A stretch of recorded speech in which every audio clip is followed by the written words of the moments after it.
Good evening, everybody. Welcome to another exciting edition of, I don't even know what it's called these days, but we'll go with the Super Liam and Brooksy show with a very special guest.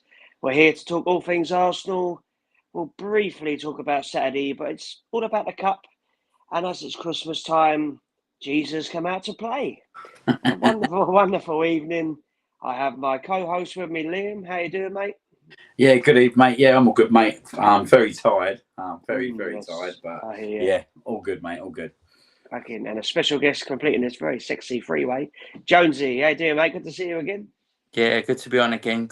Tired as well, but we're almost there. It'll be over next week, won't it? So Yeah. roll on. Get it over and done with. This time next week, I'll hopefully be in a coma. Yeah, very busy. But yes, obviously, so without no further ado, we might as well crack on with last night's game. Crystal Palace in the quarter-final of the Carabao Cup at the time of 7:30. And I have to say, I don't ever think I've been to a game at 7:30. I just throw that out there. It's quite nice. But it still didn't stop me and Liam getting home till about 11:30, wasn't it? Yeah. It didn't help. Stop at McDonald's on the way, which is always good. Oh, yeah. Spilled barbecue sauce down the top. Yeah, it's a good evening all around. Obviously, a very much changed team from the Everton game. Obviously, not going to lie, when me and Liam saw it in the pub, we were both quite worried, weren't we? Obviously, the rumours going round on Twitter beforehand, and they said, Kibio and Timber centre arse, and Liam was convinced Tierney was going to start. And I thought, okay, we'll see what happens. And as it happened, it was all correct. Obviously, Raya, he has to play all the cup games at the moment because Neto's cup tied. A very strange defence, Liam. And yeah, it was just a funny lineup all the way round, and we were quite concerned beforehand. Yeah, I was very concerned. The writing was on the wall when I see when you obviously showed me your phone. Literally 10 minutes before the team got announced, and it said he was playing centre backs. To be honest, apart from what I said, I thought Martinelli might start in front of Trossard because I thought he might play Trossard at Selhurst Park because he seems to like Trossard away. But I think he's obviously gone vice versa this time.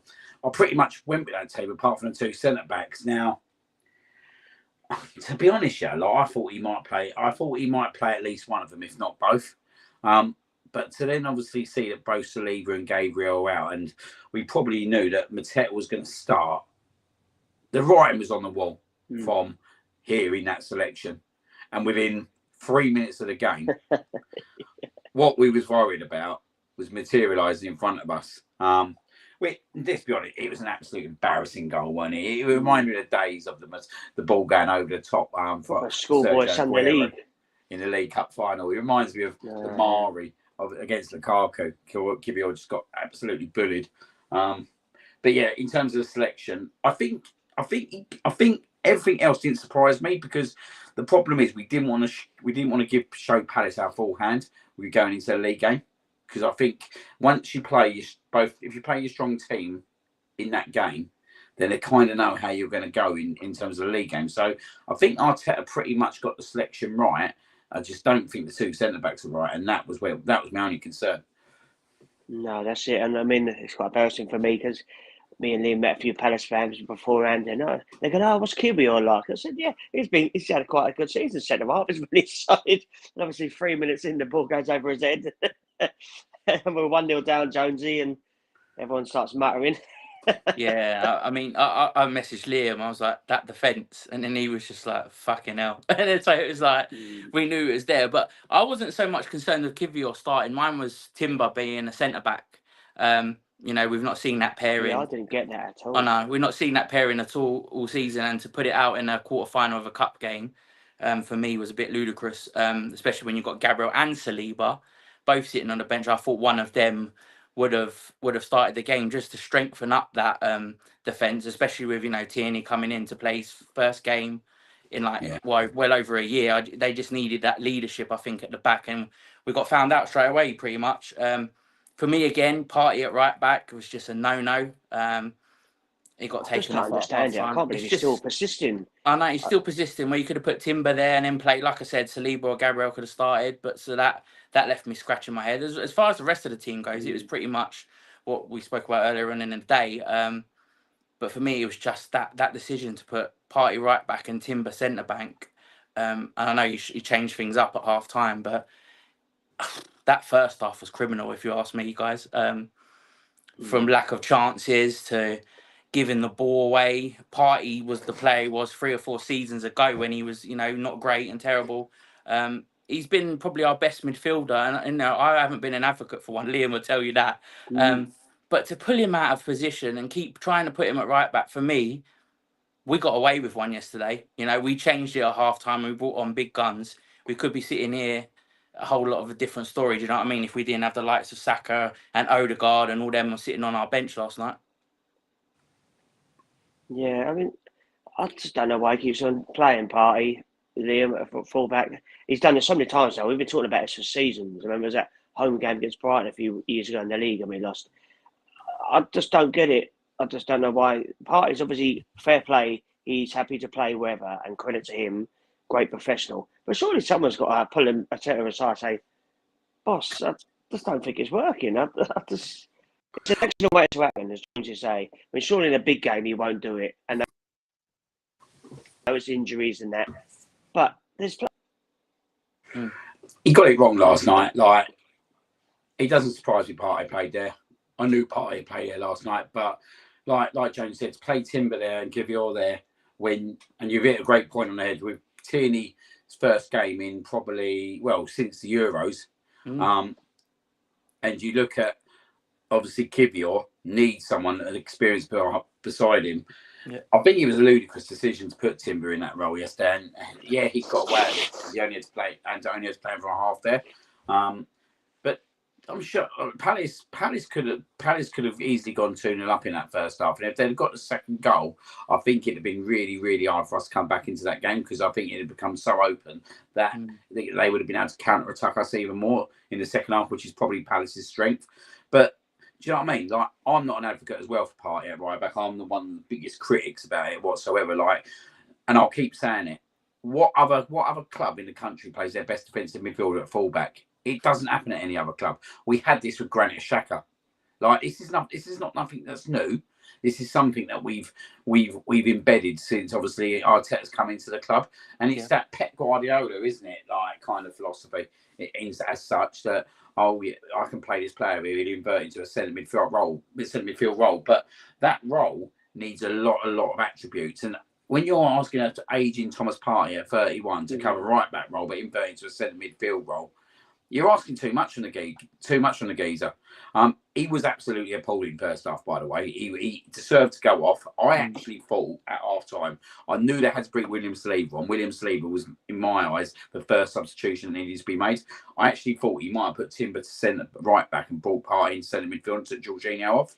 Yeah. But obviously he didn't, and he put Timber back out there and played Jorginho there, and it worked the second half. We was so much better second half. We was like the Arsenal that we know we can play football. Do you know what I mean? We know we can kind of put a lot of pressure on teams at home and all that. I do feel Crystal Palace played no hands in the second half, especially with their substitutions. Once they took Mateta and Eze off, you're sitting there scratching your head a little bit, aren't you, really? Yeah. I get it that Eze's probably not being back fit so much, but when you see him go off the pitch and Mateta go off the pitch, it's like the white flag's been put out, isn't it? And yeah, look, the goal's offside. We know it's offside. What do you expect from officials? Let's be honest, it's an absolute appalling decision by the lino. He's literally in line with it. But this is what we've come to see from unaccountability under Howard Webb. There's no accountability whatsoever. Nothing to be said to that linesman, as such. Yeah, it has potentially cost Crystal Palace, but I think at that point we were so dominant. I think if we're not scored, then we'd have just scored further down the line. But the decision's absolutely ludicrous when the lino's sitting right in line with it. You see the lino sitting right in line with it. You're just like, how are these Muppets not making these right decisions? How are they not making these correct decisions? And we've been on the back of it loads of times. So, yeah, I do feel sorry for the Palace fan that's the goal that's probably kind of killed them. But we've been on it on so many times ourselves with ridiculous decisions. And I remember you saying, Jonesy, once before, it's not even down to, sometimes you're saying, it's because, they're biased. It's because they're useless. Yeah. They're absolute incompetent at their role. And we're seeing the basics not being done now. And that's what VAR has done. it's made referees and linesmen unaccountable now for decisions, and they get exposed even more when you get into a League Cup and there is no VAR, and then you get to see what these guys are really about. So it was a harsh one for them, but I thought second half was absolutely superb. Until Eddie Nketiah come on and scored the absolute banging header. Fair play to him. It was an unbelievable header. And then it put a little bit of pressure on us. But all in all, I thought we deserved it in the end. Yeah, no, I definitely. The worrying thing is that the Lions will probably be doing the game on Saturday, and he'll be screwing us over left, right, and centre. Guaranteed. We won't be allowed anything good on Saturday. You're scratching your head, though, aren't you? You are scratching your head because it's not even one of them, right, where you sit there and think, oh, maybe I can see why he hasn't done it because it's maybe a toe offside. He's literally whole body's like leaning forward, but we've got away with one there. Do you know what I mean? Fair. Like we've got away with one. It might be fireable, like if we go on and win the cup, which I'm hoping we do. But I did think second half was a bit most favourite. I do want to put a shout out to Kieran Tierney. Yeah. I was just going to bring him up. Fair play, it's nearly 70 minutes of the Euros, and bless him, he got injured again for Scotland. I mean, there's been lots of times he's been on the bench, like the Fulham game he could have played, and we all thought we'd never see him play for Arsenal again. I think a lot of people were pleased. He got a great reception when his name was read out yesterday. He got a good reception to come over. My worrying thing, the first touch of the ball, he completely missed it. And I thought, oh no, it's going to be one of them. Yeah, he's bobbing forward, getting up and down, crossing it. He was like, he's never been away really, and like I said, people went down. Oh, he's in cramp more than anything else. Yeah. He got told to go down because he was coming on. Yes, I believe so. And well, I'd like to keep him for a bit longer, but I've heard that could be just lazy journalism, obvious. But yeah, I think he did well, Liam. As you said, good to have him back. Yeah, I thought he done fantastic. Well, second half, like, to be fair, there was times where Trossard just needed to bloody release the ball to him. Yeah. Like, actually, Trossard was frustrating me out. It was frustrating me a little bit in the second half. And I was really glad when he put that ball in Sterling. He's won me up all season. Absolute, but that's what Tierney can do. Do you know what I mean? Yeah. And it gives us a different alternative. And do you know what, right? When you've got a player like Martinelli, I can see why Tierney doesn't work with Martinelli. I can see the whole picture of why he doesn't work. But actually, with Trossard, it could work pretty well. It could work pretty well, but Trossard just kept making the wrong decision at times. And when they finally did get that ball to Tierney and he put that ball in, right, it was actually probably one of the best balls of the game. It would be, if not the best ball of the game. I do feel sorry for Sterling. I didn't actually realise he hit the bar at the time. I don't know why. I didn't realise he hit the bar. But I did feel sorry for Sterling. It's just not going his way at the moment, is it? And you just sit there and you think he just needs something like that to pull off. But I think he did all right last night. He did all right. Yeah. I think something will happen for him. I think he's just got to keep plugging away. Do you know what I mean? I think it must be hard that you're not coming on in many games and then you're getting thrown into these individual games. But I actually thought he did all right last night. We needed to make the changes in the end. But actually, go back to Kieran Tierney. Do you know what I mean? If that's the last game he plays for us, I'm glad I was at the Emirates to see that last game because I've always liked the guy. I was really, really happy when we signed him. Injuries have killed him, and he just ain't an Arteta player, sadly. Like, do I agree with it? No, I don't. Do I agree with some of the comments I've heard from Arsenal fans dismissing Kieran Tierney over the last few weeks? No, I don't. I think he's a fine player, mate. I just think that injuries have cost him, and it's sad, but I think that might be his last game for the club. Yeah. So, Jones, do you think he'll play anymore? I mean, obviously, injuries are still there. I mean, he can also play centre half as well. Yeah, I mean, don't get me wrong, Lewis Skelly has done amazing when he's played, but you can't discredit what Kieran Tierney can bring. He's a Scottish international. He's won major trophies.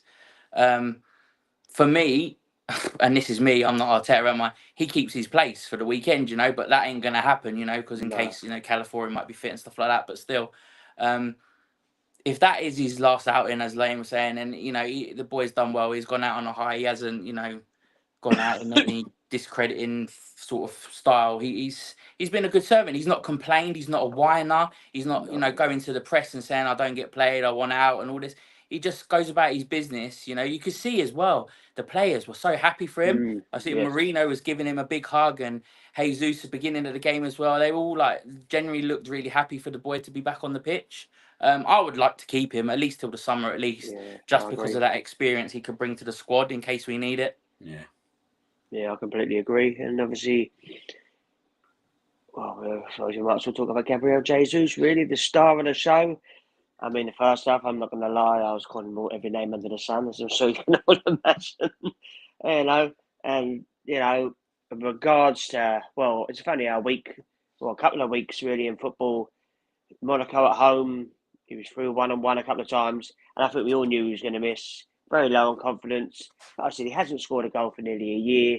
He was always been trying, and he's never hid, but it just never coming off. And last night, the second half, helped with some beautiful assists and the lovely linesman. Liam, bang, bang, bang. He was like, yeah, as soon as he got that first goal, mate, those next 2 goals, you knew he was going to score when he was through and goal. It turned into a killer again. It's brilliant. We was all slating him down at half time, mate. He deserves to be yeah. slated down at half time. Yeah. You know what I mean? He's deserved to be slated probably for the last few months. Like, it frustrates me because when Gabriel Jesus first signed for the club, I thought he was absolutely incredible for them first 3 months. Like, I actually looked at him and I was thinking, actually, this guy, like, there's been talk in the past that he could be one of the best strikers in the world. This guy could be one of the best strikers in the world. He was that good when we first signed him. The things that he was doing. Do you know what? There was something happened in the first half where he tried to go for a run, and I just thought to myself, I thought it's just not, a bit like Sterling a little bit. It's just not going right for him. But in the second half, he was like a different animal. And do you know what? Right, I know it's fickle, and it's even fickle for myself. And let's be honest, it's fickle for most fans, and no one can say any different. But you see what he did in that second half, and you're thinking, could we get the 2022 Jesus back? Is that what Arteta keeps trying it with him? Because he knows what he can bring to the table. I think he brings something totally different to Havertz. Do I think we need number 9? Absolutely, 100%. But I'd still, if you can get Jesus somehow back to that player, and you can have Havertz in different roles, I think there's a role for all. I think there'd be a role for all 3 of them, including a new number 9. There's something there, isn't there, with Gabriel Jesus? And that is the most frustrating thing. And do you know what, right? What hasn't been there is him finishing his dinner. And he finished it last night in that second half. And you just hope now, right, that actually the penny's clicked and something's clicked inside his system. And now the confidence, like, to go and score an hat-trick, can you imagine the confidence coming out of that for him? Like, now the question is, do we start him Saturday? So at half-time, right, there was no way Jesus was starting that game Saturday. But Arteta must be sitting there now and scratching his head and thinking to himself, actually, do you know what I mean? Like, he's just done that to the Crystal Palace defence in 45 minutes. We've got to play him again. They're not going to be looking forward to playing him because he's just banged an hat-trick against him.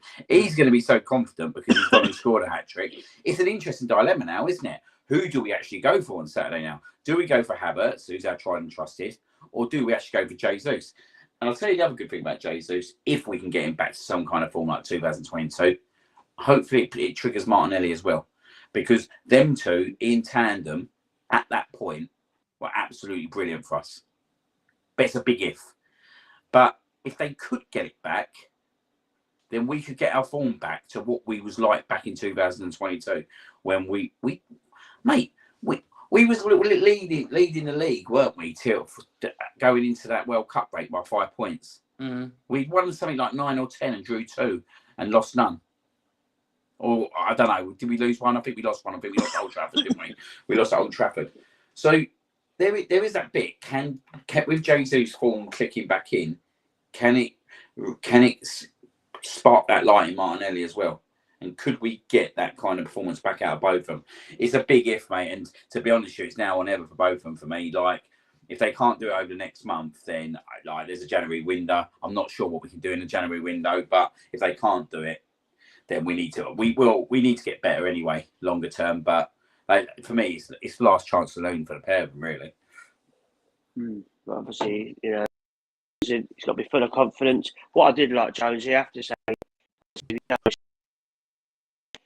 what you do. But Jesus' runs last night, he was so switched on. I mean, that's going to be absolutely glorious because Odegaard, the last few games, he's been looking up and there's been no one making that run. And Jesus last night was on it.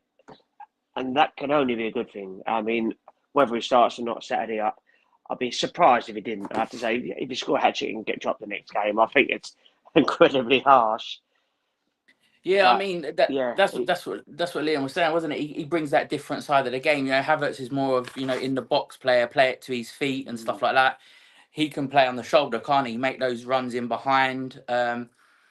He's got quick feet as well when he's in the box and stuff like that. So, listen, I was surprised last night, to be honest. Like, I was sitting there at half time thinking, fucking hell. And then I see him come out second half, and I would have put betting money on Jesus Christ resurrecting, then Jesus getting a hat trick. Do you know what I mean? It was that's how shocked I was.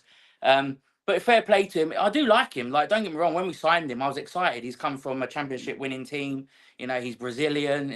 Brazilian players have that natural flair, unless it's Anthony, who's shit. But we're just hoping he can find that some sort of form and just, take us through this next part of the season. But I totally agree with Liam there. Martinelli and Jesus, the last chance for me. If they're not putting in these sort of performances, to help us win titles and trophies, they've got to go in the summer. Because I feel as a club, we've moved on past them.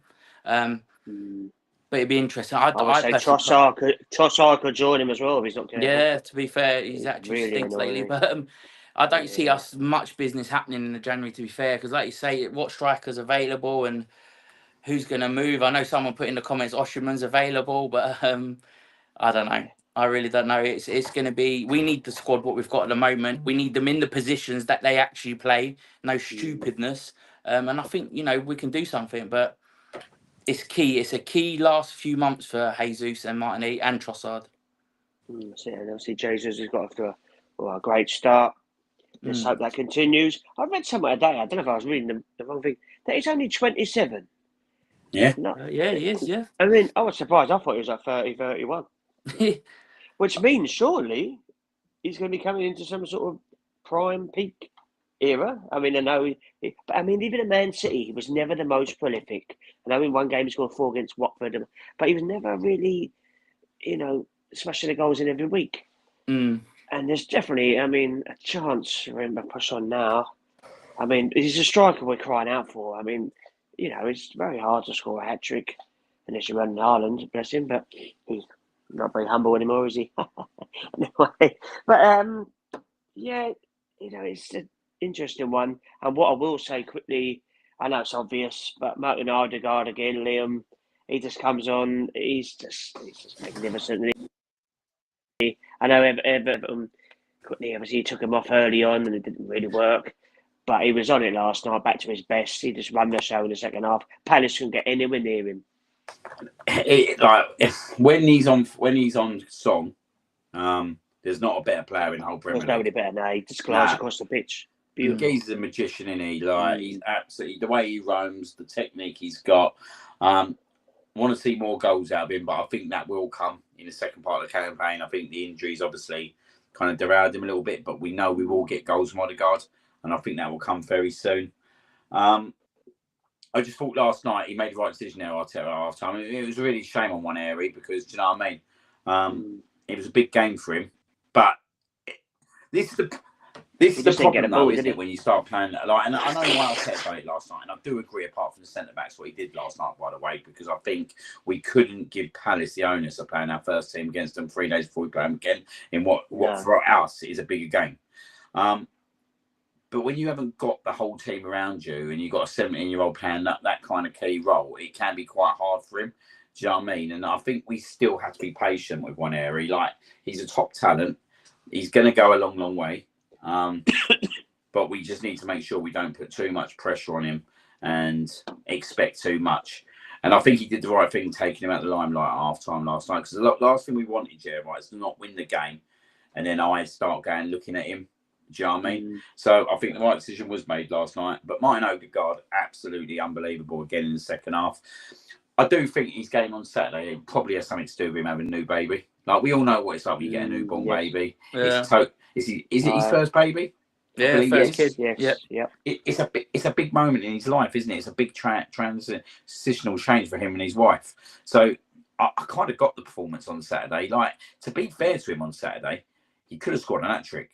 He had the chances. It just wasn't going right for him. But I just felt he was a bit tired Saturday. But I think when you start looking at what's going on in the background with Martin Odegaard, I think it's quite understandable. I fancy him to score on Saturday, by the way. I fancy him to score on Saturday. Right. I think Selhurst Park is one of them grounds where it's very tight, isn't it? It's a tight ground, and I think he'll get himself into some areas where there might be a pullback on Saturday. And I do fancy him to get a goal on Saturday. Yeah, it'd be nice. A few goals would be even better. But obviously, moving forward to Saturday night, obviously 5:30. It's always strange, isn't it, Jonesy, when you play 2 games in a row against the same team? It's, Arsenal is the same. I've been really wanting to give it out today, but obviously have to wait till Saturday just in case. But I mean, surely Palace can't be looking forward to it too much. I mean, I know they missed Nunes. Yes, he was suspended. He's been very, very good for them. But obviously, you think, being biased, but Gabriel Saliba will be starting, Odegaard will be playing, Saka will be playing, possibly Havertz, Martinelli, Rice. Mm-hmm. I mean, 3-2 flat at Palace. It's not much about. I mean, there's good goal from Nketiah, but 3-1, 4-1, 4-2. It would have been. We were much more dominant. I mean, apart from their first goal, they didn't really test Rare out much.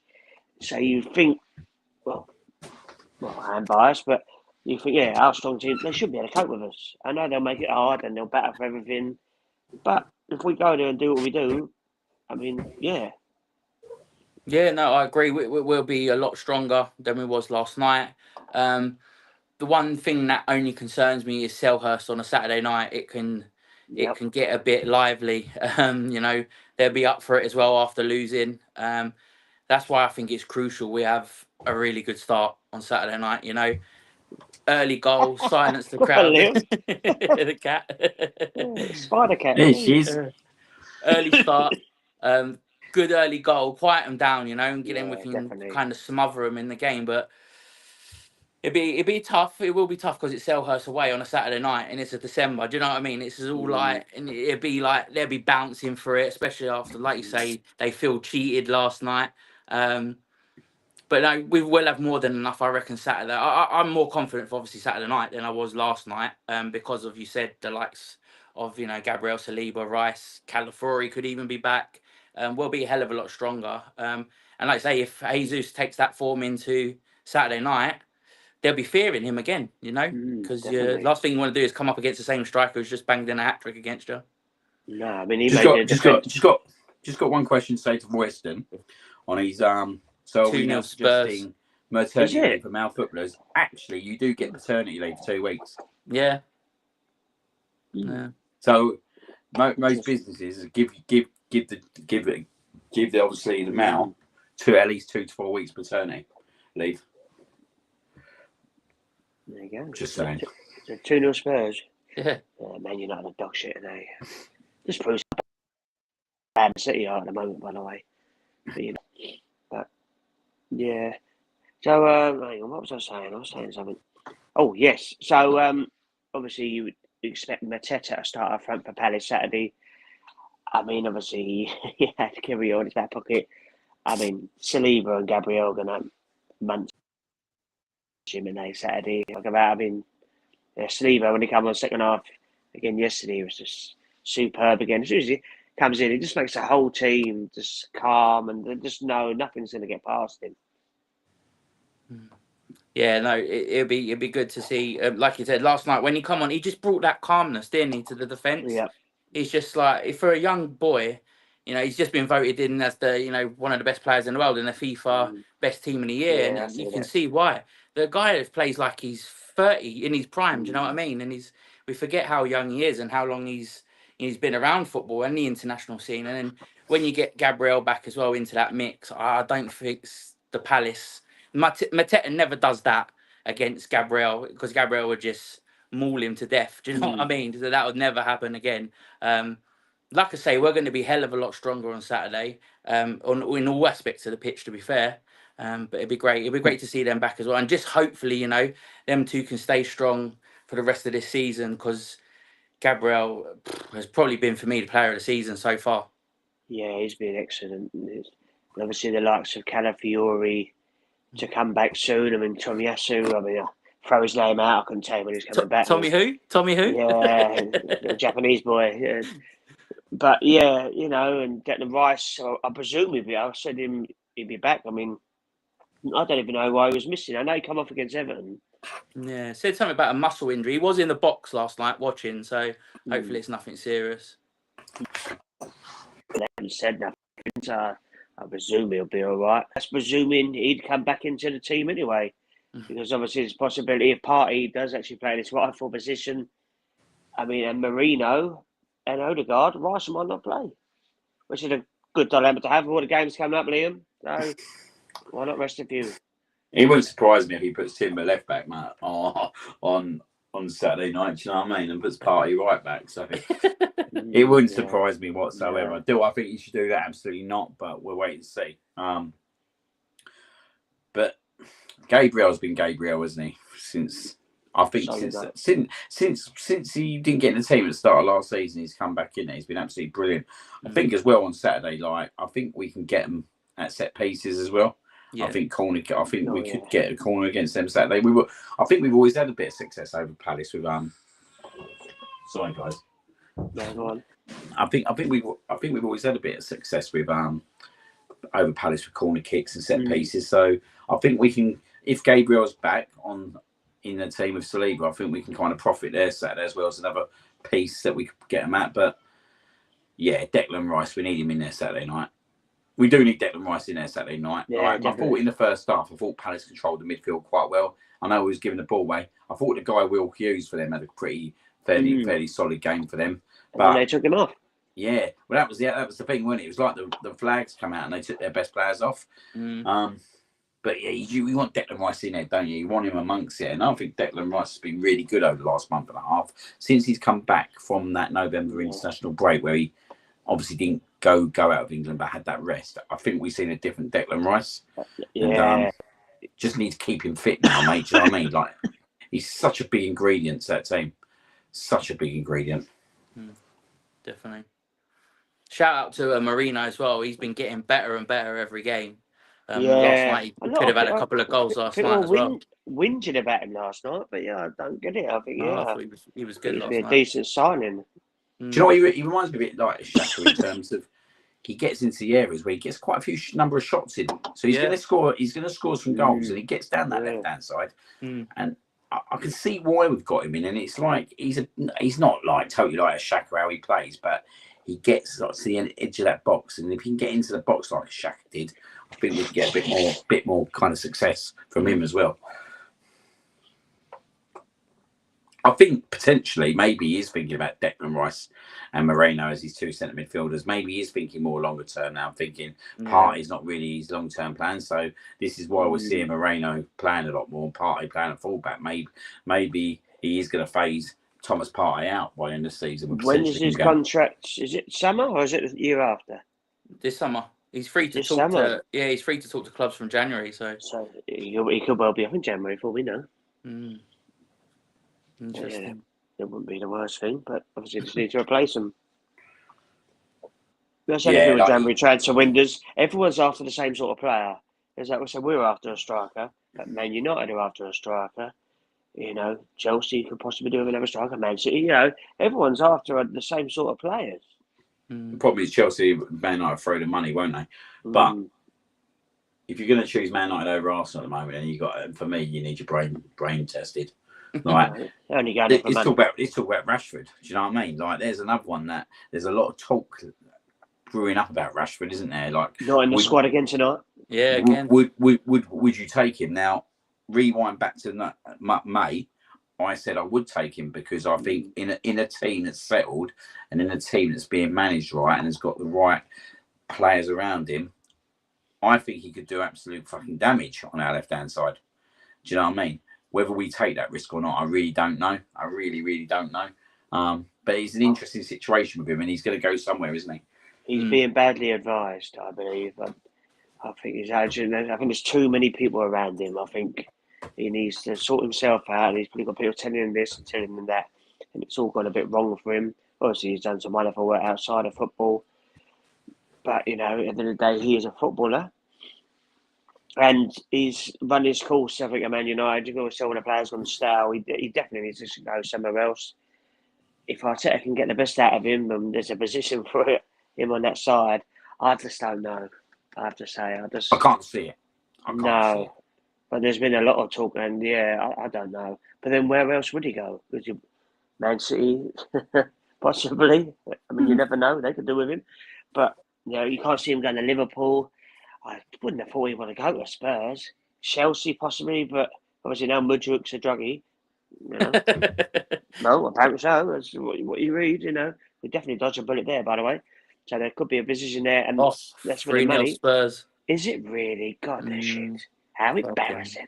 How on earth do you lose 3-0 of them? We're going to get them next to me, guaranteed. Nah, I don't see why Rashford wants to go to PSG.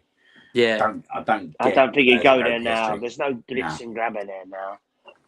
I think we could be in the mix. I think we could be in the mix. We will be in the mix. I think if we can get the best out of him, yeah, right. There's a big player there. I think honestly, that's how highly I rate him. Like I've seen him at the Emirates, and I sit there and think, cool, mate, if you can get a team around him and get him on that last man, mate. Once he's gone, mate. Do you know what I mean? Scored quite a few goals against us as well, damn he is. Exactly. So there's definitely a player there, mate. But he's chummy with Saka as well. I mean, everyone loves Saka, but England, I bet, there's not many people in the world who wouldn't want to play football with Saka at the moment. Everyone loves him. So yeah, I saw if he got Arsenal mentioned, mate, I think he'd be there like a shot. Jonesy, was it 4-0? No. I was just shaking my head at United's defending. It's absolutely shocking. Well, they've got some. It's Barber and goal, isn't it? It's just like it's absolutely crazy. They're getting crazy. He used to get away with it, didn't he? Because he just claimed he's experimenting with his players. He don't know him, but yeah. So hopefully he plays that keeper in the FA Cup in a couple of weeks.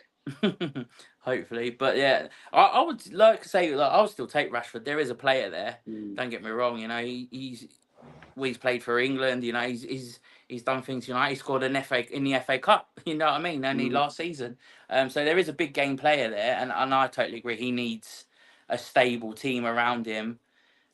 You know what it reminds me of? It reminds me of Havertz. When Havertz was at Chelsea, it just seemed like he didn't fit in, or he didn't like the environment he was in. I think you put him into Arsenal under Arteta, I think he flourishes, especially with the England boys in there as well, the Rice, Saka, you know what I mean?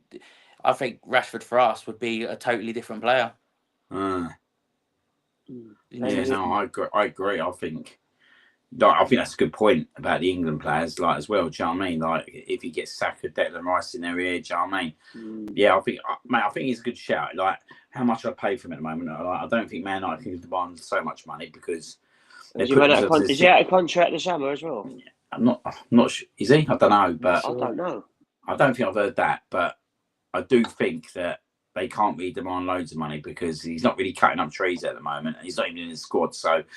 I don't know. Maybe there could be a loan to buy kind of done on that one with an agreement to buy in the summer. Can we give them Sterling? Long. It'd be a good option. It'd be a good option to cover both positions, though, wouldn't it? Just to the end of the season. It's definitely one that's got legs. I mean, if we were going to sign someone in January, I think he could be the one. And like you said, Liam, loan, that would definitely make sense. Are we allowed to loan more than one player though? Yeah, we can loan more. There's no Premier League rules or anything. No. It's just one. It's one from each club, isn't it? So I think I was reading Crystal Palace at Chalobah. They were talking about another Chelsea player that they would have to make that one permanent. Yeah, to loan another Chelsea player. So for me, it's a no-brainer if you can get him on a loan to buy and get him into the club, and then see what happens. But yeah, I don't think there's going to be many opportunities. But if there's an opportunity that will pop up, then. It's going to be, as I said to someone last night, I think I might have said to you, John, it's going to be a utility kind of striker. Do you know what I mean? It's going to be someone who can plan a number of positions. And then in the summer, we'll make the big statement signing.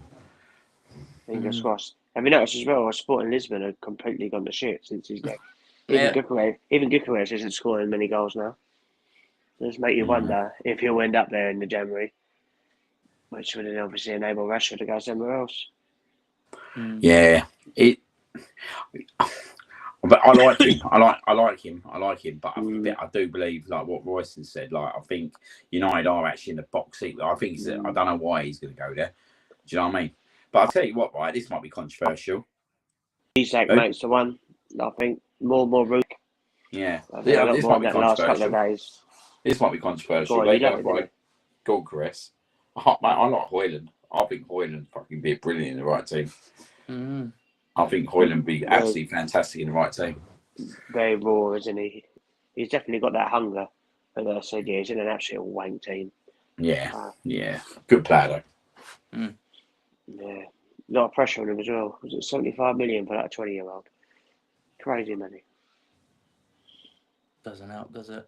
No, he's playing with Anthony every week. Is he still on the pitch? No, he's been shipped off.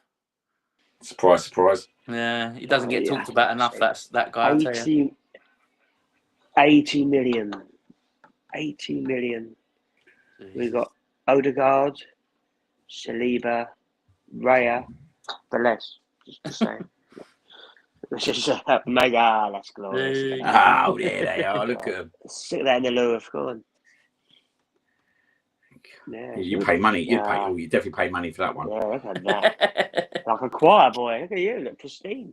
I tell you what, that jumper's banging, mate. Even when I got off the train at Stroke, some geezer was loving it. He was going, "I love you jumping," and he realised it was Arsenal, and then he weren't so loving it. And then he weren't so loving it.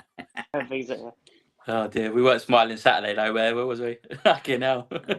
But you know, short dice shit that is, isn't it? Exactly. Yeah, shit the ass out. Very disappointing. Let's talk about that quickly. I mean, it's just so annoying. This season's so frustrating. Everyone thought if Man City were going to go up, down, wrong, we were going to capitalise. Obviously, Man City completely just capitulated. And Liverpool and Chelsea are the ones, aren't they? They both will get found out. I mean, Chelsea's defence and goalie are dreadful. Yeah. You know, Cole Palmer's great as well, but Cole Palmer's great. But, you know, at some point he might get injured, and if they miss him, they are nothing. But it's just, I mean, that's, you know, Jesus scores a hat last night, and on Saturday, terrible. It's just one of those games. We just knew we weren't going to score. Everton obviously defended very well. Pickford was his annoying best. Good blocks, but just couldn't break down another stubborn low block, and it's just the same old shit, Joe's in it sometimes. Yeah, I mean, you were there, bless you. Yeah, I sat in with Liam, first game back in a while, and picked the great one to go to. I should stay away a bit more. But no, we were sitting there, and it was just the frustration more than anything, because you could see, you know, what we were trying to do, but it just weren't coming off. Like I say, Odegaard had I think everyone just had a really bad day Saturday, and we are, I would say, quite lucky we didn't go on to lose it, because we were that kind of bad. Yes. It felt like one of them games where we've been knocking on the door all game, and then we'll lose it. Do you know what I mean? But there wasn't that too many clear-cut chances. The subs for me were a massive question mark. I mean, we were scratching our head. Scratching our head on why Jorginho's coming on and Party's coming on to go right back and stuff like that. It was just, it was crazy, some of the subs, but it was just, a bad day. And obviously what doesn't make it any better is Liverpool dropping points as well, because you're automatically thinking, oh, what if this, what if that? There's still legs to run on this season. You know, last week I sat here and I was very saying, you know, we haven't got a chance now. But you just look at the teams around us, you know. Liverpool will still drop points. Like I say, they're running over the Christmas period and into New Year's difficult. Yep. I still think that whole top 5 is going to be moving up and down all the way till I see like March, end of March time. Forest are 4th. I mean, they're doing brilliant. 4th, yeah. They're not. It won't start settling out. I think this season's different than any other season we've seen. The season and the table standings won't start settling down till end of March, if you ask me, and that's when the real focus on. And we've just got to be there. Do you know what I mean? We've got to be there and thereabouts, not too many points behind. But I don't know about you guys, but I prefer chasing than leading. I just think it brings a bit of a different set of hunger to the players and stuff like that. With leading, there's that added pressure of you got to make sure. You know what I mean? But yeah, it's a long way to go, a very long way to go, and there's lots of twists and turns coming, I reckon. That's right, and obviously Liam at the moment, it just seems to be any team can take points of anybody at the moment. I mean, you see Fulham, obviously. Oh, you right? United have scored. Have they? Yeah. Xerxes. Oh, how long left? Still half an hour. Oh, yeah, they'll cram what's Spurs. Another Spursy grumble. The But bottle top's on. obviously Fulham, they played out of skins against us. But they roll over and die. And Liverpool had 10 men, but it was good to see obviously them get a result as well. Excuse me. Yeah. Do you know what I had a feeling about Fulham going there and getting something? And it's what frustrates me even more. I do agree with Jonesy. I think. Do you know what I think? Why it's keeping us in it at the moment is because what Chelsea are doing. I think Chelsea being on their tails, right, is not good. If Liverpool were just 6 points or clear of us, and literally had a game means like they have to go 9 points and there's no one else around them, I think it's easy. But I think where Chelsea are literally on their tails at the moment, but we're literally, I know we're not right on their tails, but we're literally in touching distance within a few results. I think that keeps his title race in a melting pot, and it might be that we get into March and April, but we can't afford no more drops. Like, let's be honest, it was absolutely fucking appalling on Saturday. And I'll give the manager a fucking 0 out of 10 as well on Saturday. He panicked, mate. He panicked and he made all the wrong substitutions in my eyes on Saturday, where I just think sometimes, do you know what I mean? I think there was a bit of an experience there on Saturday, and I think he panicked in terms of, when does Arteta make 5 subs after 70 minutes? Like, I know they were playing bad, but you don't take Odegaard off. Change too much. No, you don't. No, we need a goal. He's your captain. Do you know what I mean? He's someone who can make something out of nothing. He can get a shot that deflects off someone, goes for a corner and scores. Take like Man United at the back end of the game when Declan Rice got a winner. That was started by him. And I just didn't get it, mate. I just didn't get none of his subs. And then just to bring Partey on at right back, it's like, I'll give up, mate. Do you know what I mean? Like, we literally did nothing in that last half an hour against Everton, if we're being frankly honest. I remember after we had our second shot in the 46th minute, everyone was like, oh, yeah, we started really better. I don't remember what we did after the 46th minute. No. It was that poor. We kind of... Here's the thing. We're talking about how disastrous Man City are. They're only 3 points behind us. Yeah. I know. Yeah. I tell you what, right, we don't get the result on Saturday, then questions are going to be asked even more. Do you know what I mean? Like, everyone's going on about Pep Guardiola and how bad Man City are, but actually, wait a minute, they might be level points for Saturday if worst situation happens. Do you know what I mean? It's not been a good season for us. We've been literally, and what frustrates me even more is, right, we got to the back end of September where we had the hardest start out of anyone. We went away to Spurs, we won. We went away to Aston Villa, we won. We should have beat Manchester City by conceding a 98th minute goal, which was absolutely shit, but we still got a draw there. You sat there at that point, you thought, you know what? Like, this is our season. And we've just seen everything kind of conspire against us this year in terms of red cards. Maybe one justified, the other two at least not justified. We're seeing injuries left, right, and centre. But I don't think Arteta's helping himself at times. No. I don't think he's helping himself. And with this left back, right back situation, he needs to get it right. And if we're going to win the league, mate, we ain't going to win it with Thomas Partey playing right back. And that's nothing against him, but Thomas Partey needs to be in centre midfield. So we got a run, right, where we got Palace, we beat Palace, we got Ipswich, we should beat Ipswich. But then Brighton and Brentford away are not easy games. Do you know what I mean? Yeah, we went there and won last year. But I ain't like, it's weird with us. Like, why can I ever see us spanking someone away 5-6-0 or drawing 1-1 and being absolutely appalling? Do you know what I mean? You just don't know what Arsenal's going to turn up at the moment. That's the frustrating thing. Nothing's going for us. Like last year, these last-minute goals were going in. Do you know what I mean? Rice against Luton and even stuff like before that. We just don't seem to be getting that rub of the green at the moment.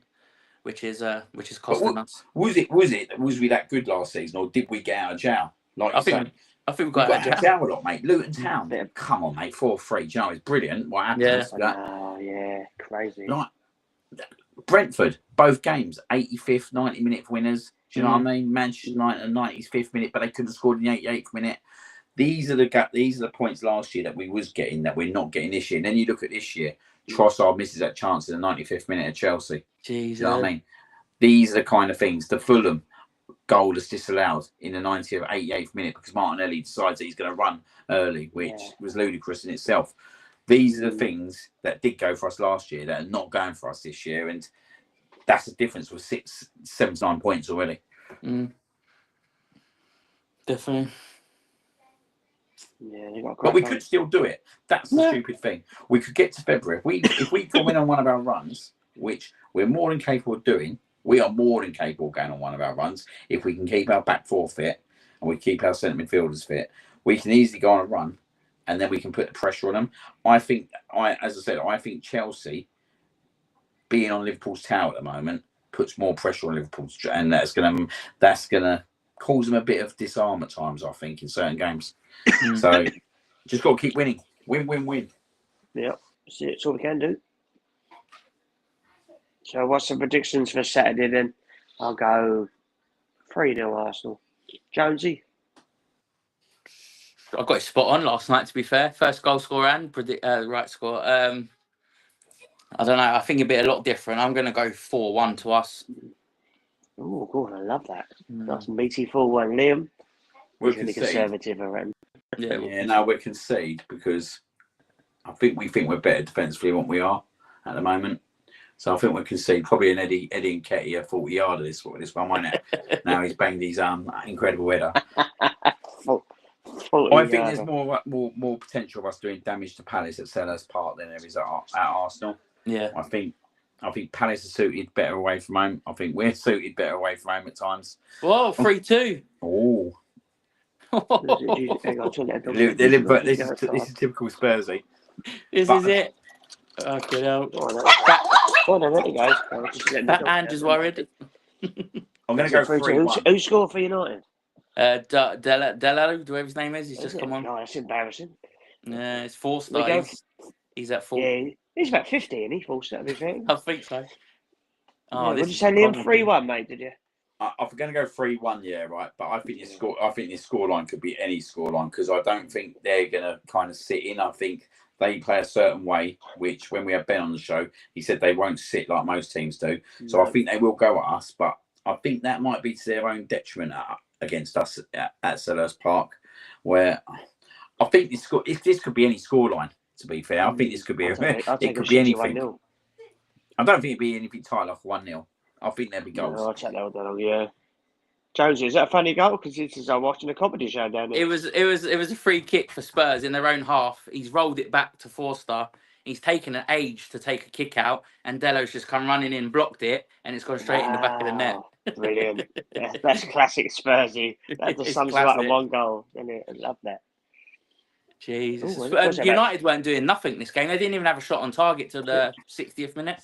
20 minutes left, did you? Yeah, 20 minutes left. This is typical Spursy, isn't it? This is typical Spursy to the team. Like, they're the only team that could be 3-0 up and not be comfortable at home. Like, look at the Chelsea game, for example. 2-0 up after 10 minutes and absolute capsize.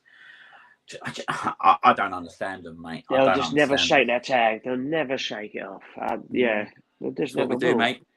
Yeah, it's crazy. It's just... It could be lovely. Let's go get it. It'd be brilliant if it goes penalties. That'd be good for the last half hour. Yeah. We go for John anyway. You usually go for big old bold scorelines, mate. You usually go for big bold scorelines, Julie. Yeah, I like to throw out a couple of big numbers. Oh, I'm breaking up, mate. Oh no, good. It lasted this long. He's done well, to be fair, tonight. Hasn't been mucking up so much. I don't know. He was frozen just a minute ago. There you go. That's not moving around. There you go. Laughing the old dog yet. Just about. Jeez. Well, on that note, we might as well end the show then.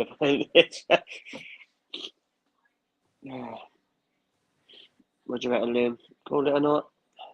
Yeah. I think I'll just quickly go into, obviously, I know Jonesy probably does talk about a little bit more about the women's game last night. Yeah, done well last night. Yeah. Oh, but me and John were on the tube. We thought it finished 2-2, and then we got back to Victoria, and it's 3-2.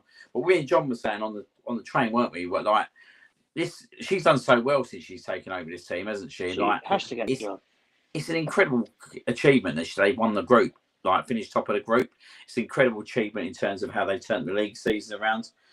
But it's also in terms of like Russo, like Russo's now being the Russo that we dreamed of, weren't she? Like pretty much a year ago, mate. And I thought, yeah, absolute credit. Do you think they should give her a job on a full-time basis? Yeah, I mean, I watched the highlights literally this evening. Me and the missus sat down and watched it because obviously we were watching the men's game last night. But yeah, she's unlocked something in Russo that Jonas couldn't, and she's done amazing. And to me, there's no other. She's the league form as well. To be quite honest, she's turned that sort of around as well. Bayern Munich are no mugs. Let's get it twisted. They were favourites to win that group by a mile, if you ask me. But I think she's done more than enough to fully deserve at least a full season.